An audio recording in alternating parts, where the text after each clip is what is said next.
Jeg er hilset. I dag vil jeg gerne snakke lidt om jordens indre.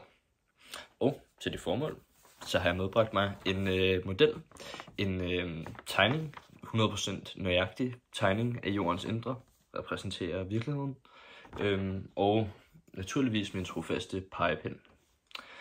Jeg tænker, at jeg vil springe lige ud i det, og ligesom den gode Pixar-film starte Inside Out. Lige dødt i midten, der har vi den indre kerne. Og den indre kerne, den starter ved 6.371 kilometers dybde, som så må være jordens midtpunkt. Og så går den ud til de der cirka 5.200 kilometers dybde, der slutter den der. Og den er altså den er helt fast, den her. Right. Så bevæger vi os ud til den ydre kerne, og den strækker sig jo så fra de 5.200 kilometers dybde, hvor at den indre kerne sluttede, ud til 2.900 kilometers dybde. Og den her, den er altså flydende form. Her, den orange. Ydre kerne. Yes. Så her, den her.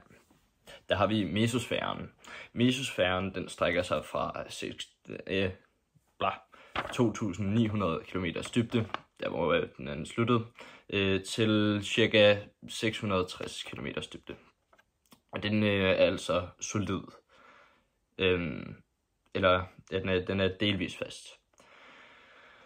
Så har vi vores Athenosfære her, og den går fra ca.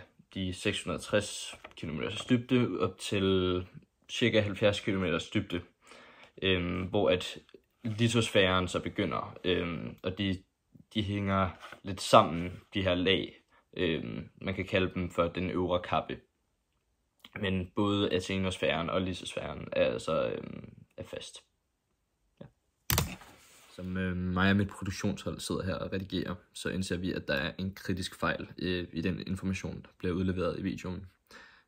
Det er også der forekommer lidt tvivl, det er det eneste punkt, men det omhandler vores mesosfære. Der bliver sagt, at den er delvis fast. Det passer ikke, den er fast. Den er bare meget, meget varm inderst inde. Ja. Og der blev glemt at sige farvel, så det er også en outro. Pøj pøj.